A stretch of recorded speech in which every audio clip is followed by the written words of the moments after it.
누가복음 15장 25절부터 32절까지의 말씀입니다.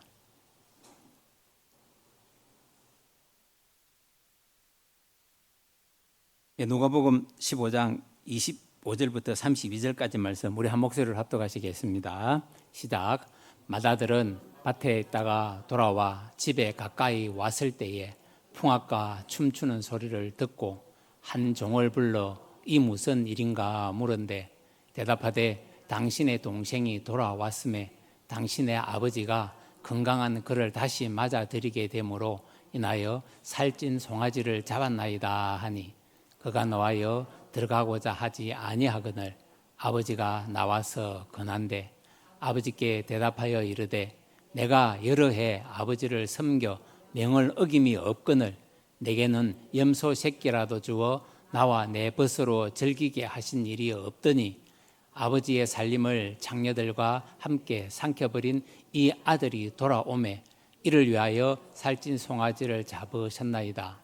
아버지가 이르되 예, 너는 항상 나와 함께 있으니 내 것이 다 내 것이로되 이 내 동생은 죽었다가 살아났으며 내가 잃었다가 다시 얻었기로 우리가 즐거워하고 기뻐하는 것이 마땅하다 하니라. 아멘.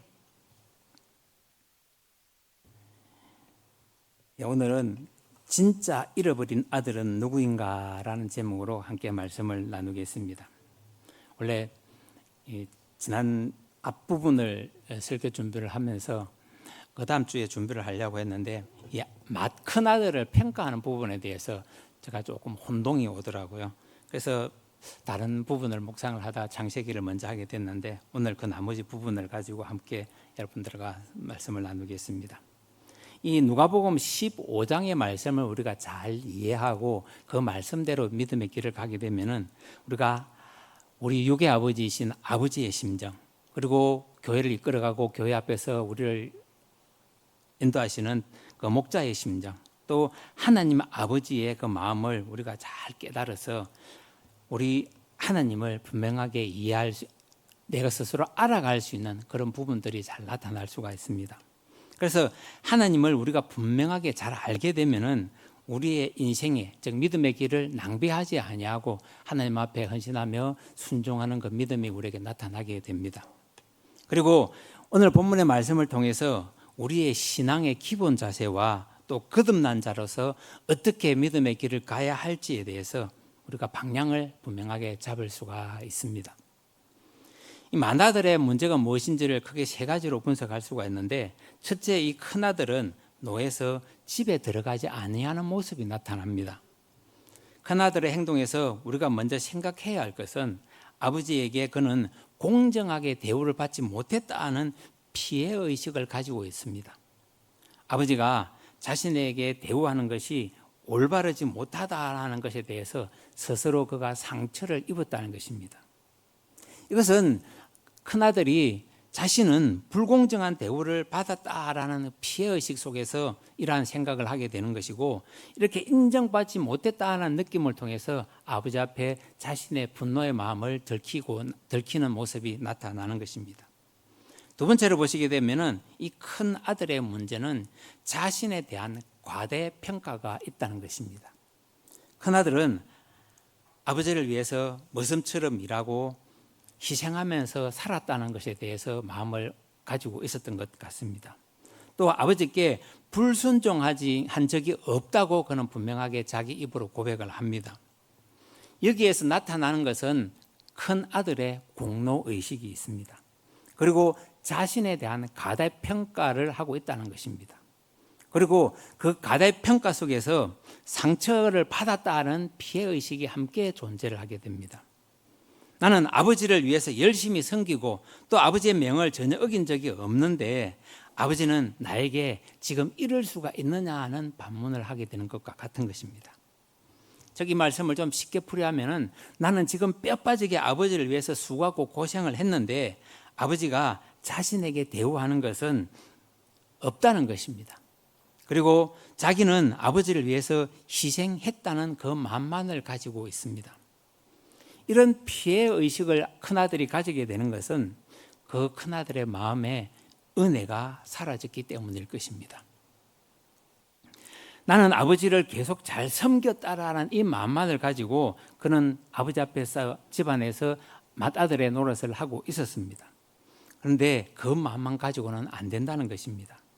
오늘까지 우리를 붙잡아 주시고 우리를 인도해 주시고 또 오늘까지 나에게 은혜를 베풀어 주신 그 하나님의 은혜가 무엇인지를 생각해야 하는데 그 은혜를 지금 큰아들은 생각하지 못하고 있는 모습입니다. 세 번째로 보시게 되면은 큰아들은 이게 문제가 하나 있는데 불평불만을 하는 모습을 우리가 볼 수가 있습니다. 아버지와 동생에 대한 불평불만인 것입니다. 동생이 돌아온 것을 그는 기뻐하는 마음이 지금 전혀 없습니다. 인정받지 못한 것 때문에 생긴 피해의식과 또 자기 자신을 과대평가한 우월주의 사상에서 지금 동생을 인정하지 아니하고 동생을 환대하는 아버지에 대한 불만을 그는 품고 있었고 또 아버지의 관심이 어디에 있었는지를 그는 파악하지 못하고 있으면서 자신의 한계를 자기 마음속에만 가지고 있으면서 자기 위주로 인생을 살아가고 있는 모습을 보는 것과 같은 것입니다. 그래서 아버지의 관심보다는 자기 중심이었고 또 자기의가 지금 드러나는 그 모습을 보고 있습니다.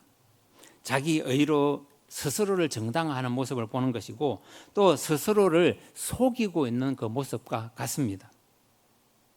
어떻게 보면은 지은 죄보다는 지금 자신을 정당화하려는 그 죄, 또 자기의를 포장하려는 이 죄가 또 지은 죄보다 더 무섭다는 사실을 우리는 아셔야 합니다. 자기의가 있는 사람은 남을 정죄하는 모습이 있습니다. 남의 잘못을 강하게 지적하면서 그것에 대해서 나의 잘남을 자랑하는 모습이 나타난다는 것입니다. 이러한 사실은 내가 하나님의 그 자리에 앉아서 상대방을 심판하는 모습과 같은 것입니다. 그런 하나님의 심판 자리에 앉아서 남을 비판하다 보게 되면은 내가 용서하는 마음이 사라질 수밖에 없습니다. 사랑으로 사람을 대하는 것이 아니라 판단하고 평가하는 모습이 나타날 수밖에 없는 것입니다. 하나님의 자리에 앉은 그가 눈이 열리지 아니함으로 인해서 남을 정죄하고 용서하는 마음이 전혀 없습니다. 믿음의 백성인 우리들은 예수님을 믿는다 이야기를 합니다. 그런데 우리가 쉽게 범할 수 있는 죄의 모습이 이 큰아들과 같은 모습이라는 것입니다. 믿음의 백성들 속에서 보게 되면 서로를 비판하고 갈등하는 모습이 있습니다. 그러나 그 모습은 멈추어져야 하는 것이고 서로 아파하며 함께 짐을 지고 나아가는 방향이 같을 때에 우리는 공동체에서 사랑이라는 것을 이야기할 수 있습니다. 그리고 우리는 하나님 앞에 헌신이라고 이야기를 합니다.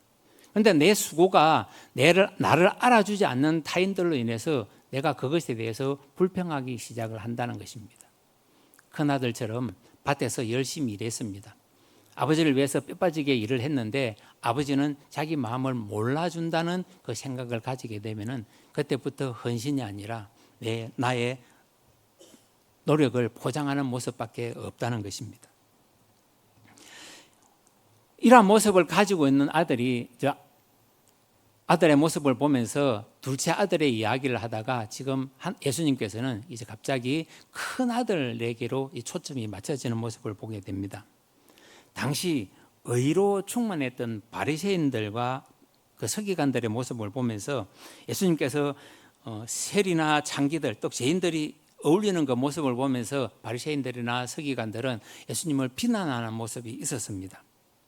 예수님께서는 이 완악한 청중들, 즉 바리새인들이나 서기관들에게 진짜 죄인이 누구인지를 가르쳐줄 필요를 느끼셨을 것입니다. 그래서 누가복음 15장 1절과 2절의 말씀을 우리 함께 읽어보시겠습니다. 시작. 모든 세리와 죄인들이 이 말씀을 들으며 가까이 나오니 바리새인과 서기관들이 수군거려 이르되 이 사람이 죄인을 영접하고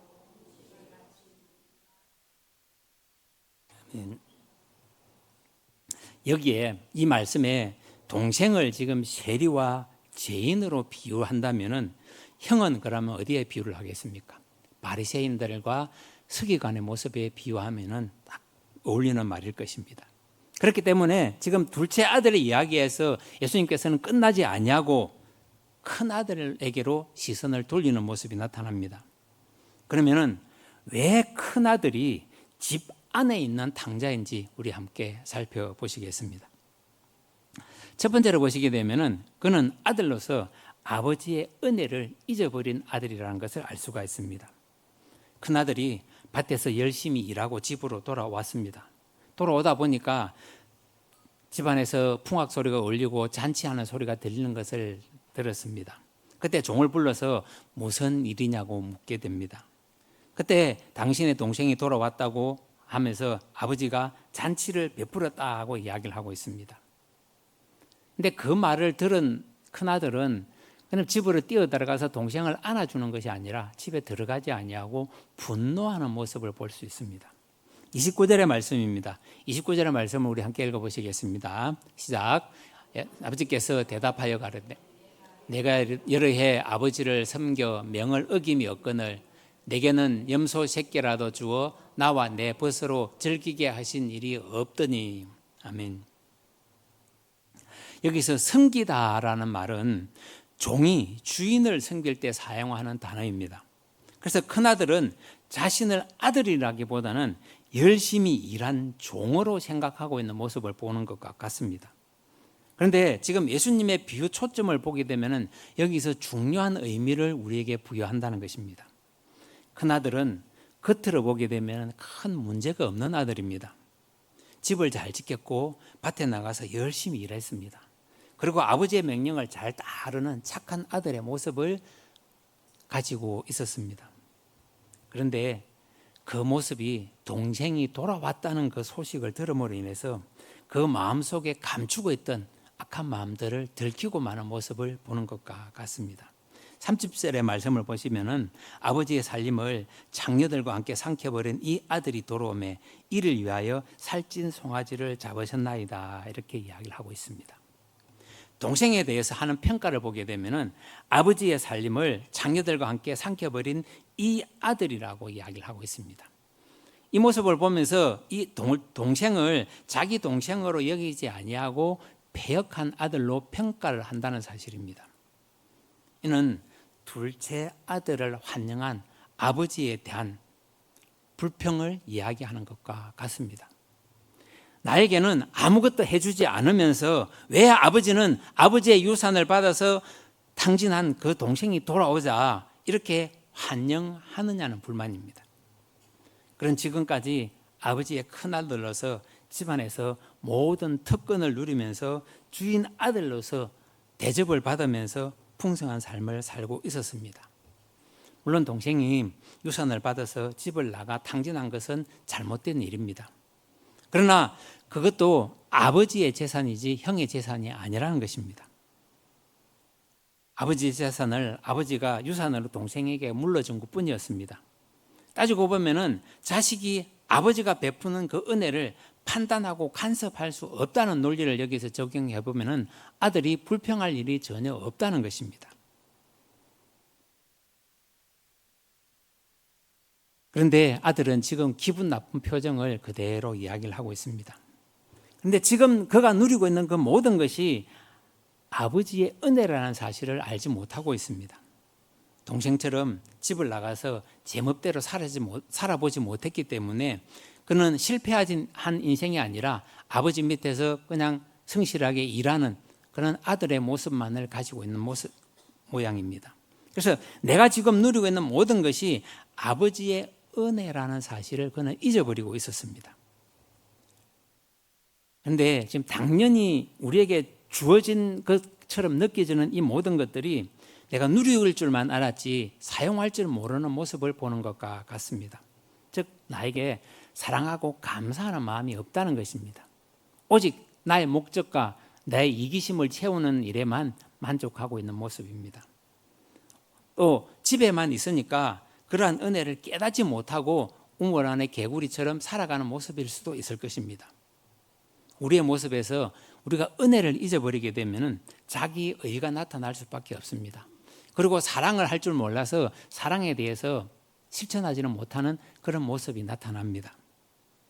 내가 지금 누리고 있는 것은 당연히 내가 누려야 할 것들이고, 나를 제외한 모든 사람들은 나의 모습을 본받아야 하는 것이고, 내가 잘남을 자랑하는 그 모습이 내가 최고라는 것입니다. 그리고 지금 내가 하고 있는 모습이 가장 신앙인의 모습으로서 가장 옳은 행동을 하고 있다고 그는 스스로 판단하고 있는 모습인 것입니다. 그래서 그의 마음이 교만한 것이고, 남이 잘 되는 것을 시기하는 모습을 보는 것과 같은 것입니다. 내가 못 살아서가 문제가 아니라 남이 잘 살아서 나에게 문제가 생겼다고 판단하는 것입니다. 이에 대해서 고린도서 15장 10절 말씀을 보면 이렇게 이야기를 합니다. 내가 나된 것은 하나님의 은혜로 된 것이니 내게 주신 그 은혜가 헛되지 아니하여 내가 모든 사도보다 더 많이 수고하였으나 내가 한 것이 아니요 오직 나에게 함께 하신 하나님의 은혜로라고 사도 바울은 자기의 마음을 고백하고 있습니다. 하나님의 은혜를 깨닫는 것이 우리는 믿음이라고 이야기를 합니다. 그러면은 우리는 은혜로 구원을 받았다고 우리 스스로를 위로하고 있습니다. 그런데 이러한 사실이 오늘 믿음의 백성들인 우리가 점검해야 할 부분이라는 것입니다. 내가 잘나서 주님의 부름을 받은 것처럼 판단하고 생각한다는 것입니다. 그리고 내가 선택해서 지금 주님 앞에 나와서 예배하고 기도하고 있다는 착각을 하고 있다는 것입니다. 이에 대해서 에베소서 2장 8절 말씀을 보시면은 너희는 그 은혜에 의하여 믿음으로 말미암아 구원을 받았으니 이것은 너희에게 난 것이 아니요 하나님의 선물이라. 아멘. 이 말씀을 통해서 하나님께서 우리에게 주신 것은 하나님의 은혜가 내가 선택한 것이 아니라 하나님께서 구분 없이 우리에게 주신, 값없이 주신 은혜라고 분명히 말씀을 합니다. 그래서 그 은혜로 우리는 부름을 받았고 하나님의 은혜로 지금까지 우리는 믿음의 길을 잘 걸어가고 있습니다. 그런데 그 은혜를 깨닫는 것이, 그것을 실천하는 모습이 우리에게는 항상 조금씩 부족하다는 것입니다. 즉 이 말씀은 겸손한 삶이 나에게서 나타나지 않는다는 것입니다. 뿐만 아니라 우리는 섬김을 당연시 해야 되는데 내가 섬겼다는 자랑을 하고 싶어 하는 것이고, 섬긴 그 자체를 기쁨으로 받아들여야 하는데 그 기쁨을 내가 나의 나됨으로 판단한다는 것입니다. 이것이 오늘날 우리가 믿음의 길에서 생각해보고 점검해 보아야 할 문제인 것입니다. 두 번째로 보시게 되면은 그는 형으로서 동생에 대한 사랑도 잊어버리는 모습을 볼 수 있습니다. 큰아들은 자기는 열심히 지금 집안에서 일을 하고 있는데 못된 동생이 지금 돌아와서 싫다는 감정을 아버지 앞에 그대로 보입니다. 동생에 대한 관심과 사랑이 조금도 없음을 짐작할 수가 있습니다. 동생은 단지 경쟁자일 뿐이지 사랑의 관계가 아니라는 것입니다. 우리에게 있어서 보게 되면은 사람이 살아가는 데 있어서 관계가 굉장히 중요합니다. 세상에 지금 하나밖에 없는 동생이 많은 고난을 겪고 환난 속에서 모든 것을 회개하면서 아버지 앞으로 돌아왔습니다. 그런데 그 동생을 지금 경쟁 상대로만 생각을 하고 있는 모습을 보는 것입니다. 동생이 밖에서 어떤 고생을 하고 어떤 마음으로 돌아왔는지에 대해서는 이 큰아들은 관심이 없습니다. 오늘 동생이 어떤 형편에 처해서 있는지, 또 동생이 어떤 마음으로 돌아왔는지에 대해서는 조금도 동생을 유래해 주지 않는다는 것입니다. 그런데 자신은 아버지를 위해서 죽도록 고생을 했습니다. 나는 아무것도 해준 것이 없는데 악하고 관심 없는 동생이 돌아왔다고 지금 아버지는 잔치를 베풀고 있다는 것이 잘못됐다고 판단을 하고 있는 모습인 것입니다. 오랫동안 집을 떠난 동생이 돌아왔으니까 기뻐하고 즐거워하고 동생을 위로해 주는 것이 형으로서 아마 당연한 본분일 것입니다.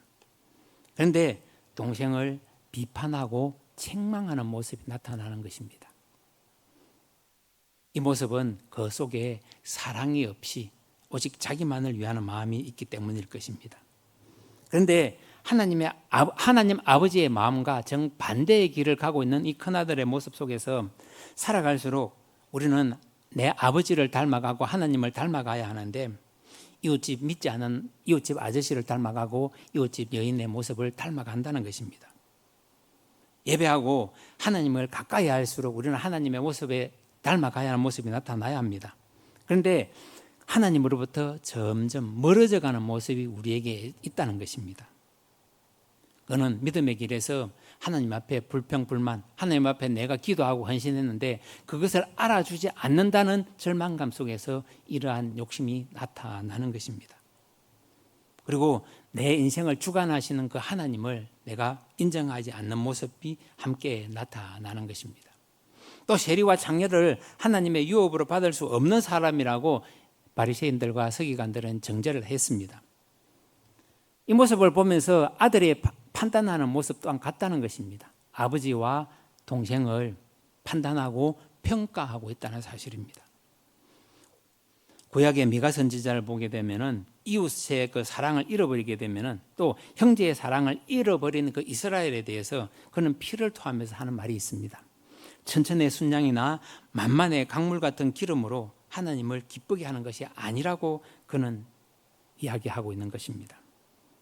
그는 우리가 오직 정의를 행하고 인자를 사랑하면서 겸손하게 하나님과 동행하는 것이 하나님을 기쁘게 하면서 하나님 앞에 드리는 참된 예배가 되어야 합니다. 하나님 앞에 나의 모든 것을 내어놓고 회개하면서 하나님 앞에 기도하는 모습이 될 때에 우리의 기도가 하나님 앞에 상달될 것입니다.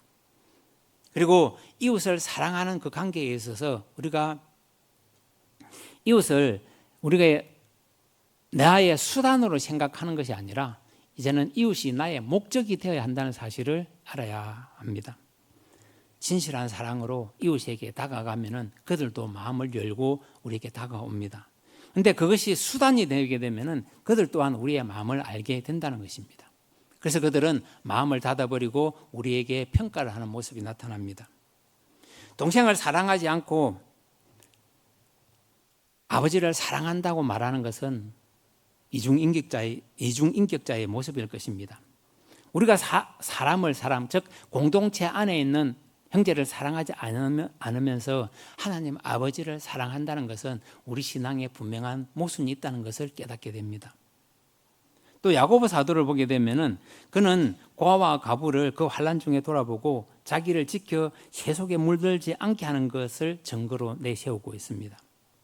하나님을 사랑한다고 하면서 이웃을 사랑하는 마음이 나타나지 않으면은 자신 혼자만 어렵고 괴롭다는 것입니다. 그런데 이런 사람을 가리켜서 누가 하나님의 사람, 하나님의 백성이라고 평가를 해 주겠습니까? 내 자신은 올바른 사람이라고 판단을 하고 있고 올바른 사람이라고 결정을 하고 있습니다. 그런데 다른 사람의 평가는 저 사람은 하나님의 백성이 아니라 자기만을 위해서 살아가는 인생이라고 벌써 평가하고 나를 판단하고 있다는 것입니다. 이러한 모습을 보면서 동생을 정죄하는 큰 아들을 보면서 지금 누가 하나님의 아들이라고 평가를 해 주겠느냐는 것입니다. 자기 동생 하나 사랑하지 못하고 아버지 말씀 앞에 순종하지 못하는 그 아들을 보면서 큰 아들이 얼마만큼 바보처럼 살아가는 인생인지를 우리가 깨닫게 되는 것입니다. 그러면은 우리가 어떻게 해야만 큰 아들의 역할을 잘 감당할 수 있느냐일 것입니다. 그런데 그 모습은 간단하다는 사실을 우리 또한 잊어버리고 살고 있습니다.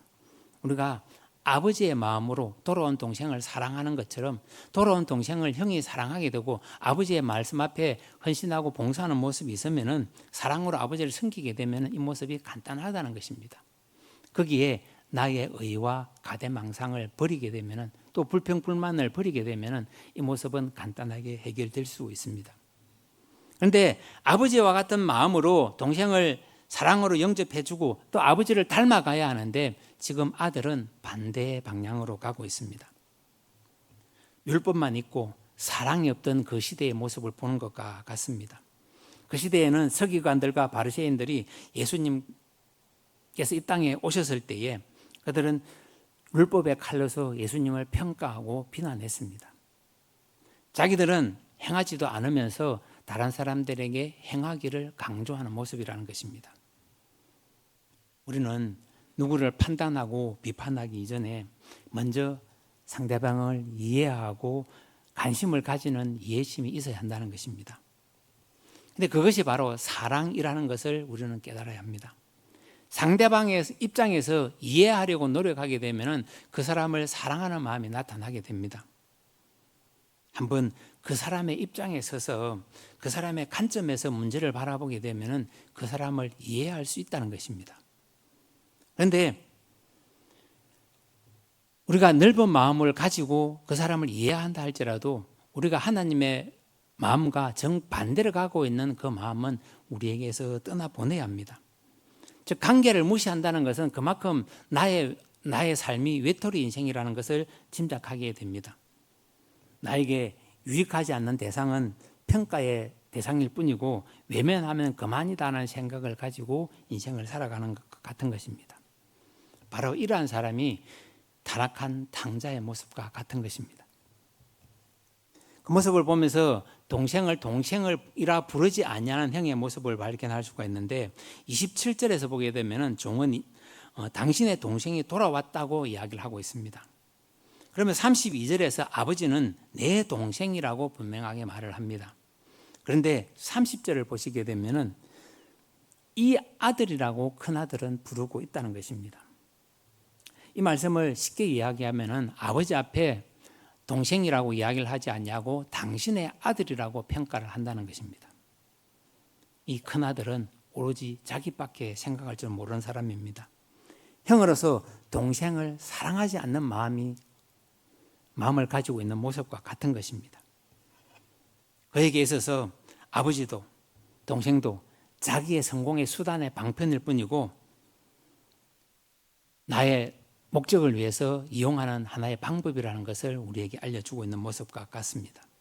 나에게 아무 유익이 없고 나에게 아무런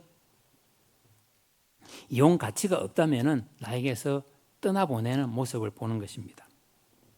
큰아들은 모든 관계가 자기 이용 수단일 뿐이라는 것을 우리에게 말해주고 있는데 이 모습을 보면서 우리가 한 가지 질문을 한번 해보겠습니다. 여러분 젊은이들에게 결혼을 왜 합니까? 물어보게 되면 사랑해서 결혼하고 행복하기 위해서 결혼한다고 이야기할 것입니다. 그러면 두 번째, 사업을 하는 분들에게 왜 사업을 하고 직장을 다니는 분들에게 왜 직장을 다닙니까? 물어보게 되면 내가 잘 살기 위해서 한다고 이야기할 것입니다. 그러면 거기에 나라는 위치를 잡아였기 때문에 전부가 자기 중심입니다. 그러면 우리가 믿음의 생활을 하기 때문에 교회를 돌아오셔서 당신은 왜 교회를 다닙니까? 라고 물어본다면 여러분들은 어떤 대답을 하시겠습니까? 내가 이 땅에서 잘 살고 내가 죽으면 천국 가기 위해서 교회 다닙니다는 대답을 여러분들은 하시겠습니까? 그것 또한 자기만을 위해서 자기만의 판단으로 신앙생활을 하는 모습이라는 것입니다. 우리는 분명하게 이야기합니다. 하나님의 영광을 위해서 나는 쓰임받는 도구라는 모습이라는 것입니다.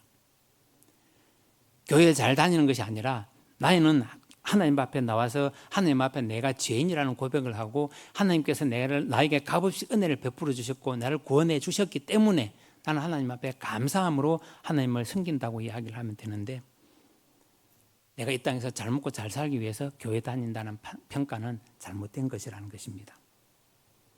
예수님을 믿으면서도 자기 중심적인 생활을 버리지 못하고 있는 것이고 이런 사람과의 관계에서 보게 되면 전부 다 자기 수단에 불과하다는 것을 짐작할 수가 있습니다.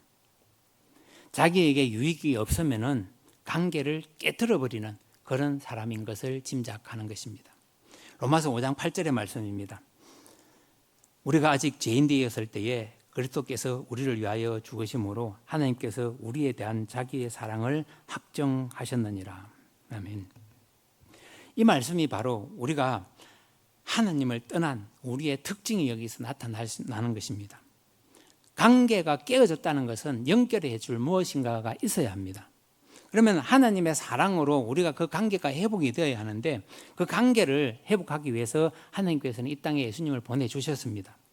그리고 하나님과의 관계를 하나로 묶고 또 이웃과의 관계를 회복하시기 위해서 이 땅에 오신 주님께서는 십자가를 지시고 우리에게 몸소 보여주셨습니다. 그리고 우리를 구원하시기 위해서 십자가에서 죽으셨습니다. 그러면은 지금 우리가 원수 되었을 때의 모습을 한번 돌아보면은 우리를 사랑하사 십자가에서 자기 몸을 희생하기 위해서 이 땅에 오신 예수님의 모습은, 그러면 하나님께서 독생자 아들을 이 땅에 보내신 것이 우리를 값없이 구원하시기 위해서, 자기 아들을 희생시키기 위해서 이 땅에 아들을 보내신 것이었습니다. 그렇게 우리와의 관계를 회복하시기 위해서 아들을 이 땅에 보내주셨습니다. 그런데 이 모습은 보게 되면 하나님께서 우리에게 주신 것은 하나의 목적이었다는 것을 알 수가 있습니다. 로마서 5장 10절 말씀을 보시게 되면 우리가 원수 되었을 때에 그 아들의 죽으심으로 말미암아 하나님과 화목하게 되었은즉 화목하게 된 자로서는 더욱 그의 살아나심으로 말미암아 구원을 받을 것이니라, 이렇게 말씀하고 있습니다. 우리가 어떤 이유 때문에 상대방을 사랑하는 것이 아니라 그 사람 자체를 좋아하고 그 사람 자체를 사랑하는 마음이 있을 때 온전한 관계가 지속이 됩니다. 우리가 과연 예를 들어서 남편이 가지고 있는 돈과 능력 때문에 남편을 사랑한다고 말하는 사람은 아마 자기 이기적인 마음만을 가지고 있을 것입니다. 그런데 우리는 남편 자체를 사랑해야만 그 가정이 화목하고 그 가정이 평안한 것을 알 수가 있습니다. 또한 아내가 가지고 있는 외모와 능력 때문에 아내를 사랑한다고 하는 사람들도 있을 것입니다. 그런데 아내 자체를 사랑해야 하는 것입니다. 그래야 우리가 평안하고 화목한 인생길을 걸어가는 것입니다. 그래서 이렇게 관계의 회복이 그만큼 우리에게 중요한데, 하나님께서 우리에게 말씀하신 것처럼 이것은, 관계는 사랑으로 이어질 수밖에 없습니다. 우리가 잘 알고 있는 고린도전서 13장의 말씀입니다. 13장 1절부터 3절까지의 말씀을 우리 함께 읽어보시겠습니다. 시작. 내가 사람의 방언과 천사의 말을 할지라도 사랑이 없으면 소리나는 구리와 울리는 꽹과리가 되고,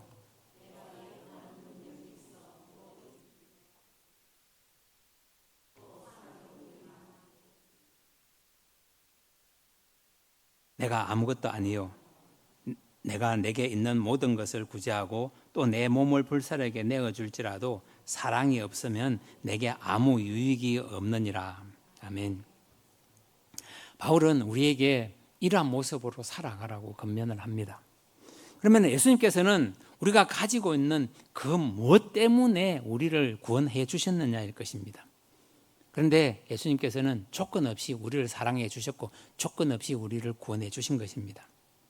그래서 우리에게 주신 유일한 계명을 보게 되면은 요한복음 13장 34절에서 이렇게 이야기를 합니다. 새 계명을 너희에게 주노니 서로 사랑하라. 내가 너희를 사랑한 것 같이 너희도 서로 사랑하라고 말씀을 했습니다. 무엇보다도 우리가 인생길을 살아가고 믿음의 길을 걸어가는 모습에서 우리를 사랑하는 것 같이 우리 이웃을 사랑하고 그 영혼을 함께 사랑하라는 이 말씀처럼 우리가 이것을 실천하는 모습이 우리에게 나타나야 한다는 것입니다. 나의 잘난만을 자랑하고 나의 목적을 위해서 사람들을 수단으로 쓰는 방법은 없어야 한다는 것입니다. 세 번째로 보시게 되면은 그는 아들로서 아버지의 마음을 헤아리지 못하고 있는 것을 알 수 있습니다. 집을 떠나 소식도 없는 작은 아들 때문에 항상 걱정하는 아버지의 모습을 우리는 지난 시간에 살펴보았습니다. 그런데 그 모습을 보면서도 큰아들은 나 몰라라 하고 있었다는 사실입니다. 아버지께서 날마다 동생을 기다리면서 동네 어귀에서 계셨던 것을 아마 그는 보았을 것입니다. 그런데도 그런 모습을 보았다면, 동생을 사랑하는 마음이 있다면 동생을 찾아서 형이 나서야 했을 것입니다. 그런데 큰아들은 하나밖에 없는 동생에 대해서 무관심하다는 것입니다. 이것은 아마 집을 나간 동생이 어떻게 살고 있는지에 대해서 관심도 없었고 동생을 경쟁 상대로 생각하고 있었기 때문에 그가 집을 나가버리자 아싸 하면서 자기 생각만을 하고 살아가는 모습이었다는 것입니다. 이런 자식을 보면서 아마 아버지의 마음은 얼마나 가슴이 찢어졌겠습니까?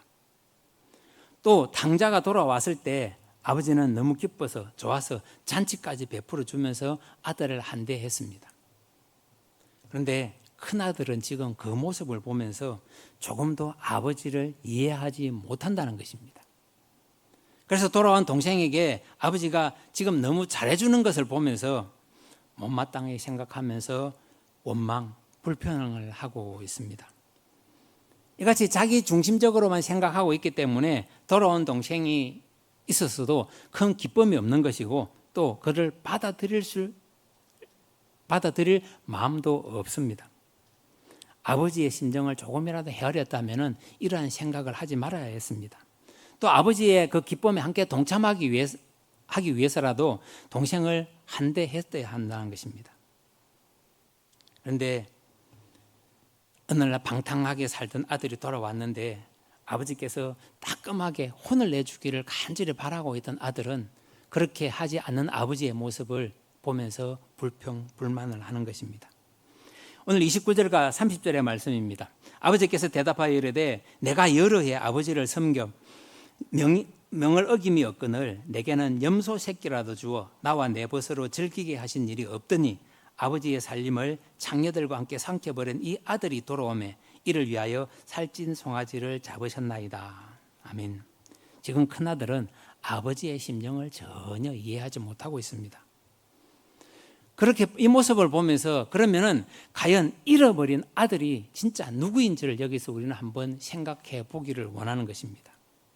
우리는 이 부분을 당자의 비유라고 우리는 보통 이야기를 합니다. 정말 여러분들의 생각으로 작은 아들이 당자의 모습이 있느냐 하는 것입니다. 저는 큰아들을 보면서 진짜 당자는 큰아들이라 하는 판단을 하게 되었습니다. 자기에게 보상은 마땅하게 있어야 하는데 지금 그 보상을 해주지 않는 아버지의 모습을 보면서 불평불만을 합니다. 이 모습을 보면서 우리는 우리의 모습을 돌아보게 되었는데 신앙인인 척 하면서 자기 잘남을 자랑하는 그 모습을 우리에게서 떠나보내야 한다는 것입니다. 상대방에게 잘 보이기 위해서 기도하는 그 바리새인들의 모습을 보면서 우리의 그 모습이 그와 같다는 것을 깨달아야 하는 것입니다. 아담의 범죄 이후에 우리 모두는 다 하나님 앞에 잃어버린 자식들이라는 것입니다. 그 누구도 내 의로는 하나님 앞에 이를 수 없었습니다. 또 나아갈 수도 없었습니다. 모든 사람이 죄를 범하였기 때문에 그 누구도 하나님의 영광을 이룰 수 없는 그런 연약한 모습이었습니다. 우리가 예수님을 믿고 하나님을 아버지라고 부르게 되는 것 또한 우리에게 특권이고 하나님께서 우리에게 이 모든 것을 돌이켜 주셨기 때문에 그것이 가능하다는 것입니다. 이렇게 섭섭해하는 아들에게 아버지가 하는 말입니다. 오늘 31절과 32절의 말씀입니다. 이 말씀을 함께 읽어보시겠습니다. 시작. 아버지가 이르되 너는 항상 나와 함께 있으니 내 것이 다 내 것이로되 이 내 동생은 죽었다가 살아났으며 내가 잃었다가 얻었기로 우리가 즐거워하고 기뻐하는 것이 마땅하다 하니라. 아멘. 동생이 죽었다가 살아왔다고 아버지는 지금 큰아들에게 이야기를 합니다. 그러면서 함께 먹고 즐기는 것이 당연하다고 이야기를 하는 것입니다.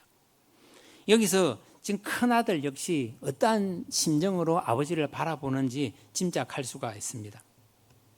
작은 아들은 집을 나가서 속을 썩인 돌아온 당자라면 큰아들은 집에 있으면서 잘난 체하고 순종하는 체하는 집 안에 있는 당자라는 것입니다. 그런데 아버지가 그 마음을 몰라준다고 지금 집에 있는 당자는 불평불망을 하고 있습니다.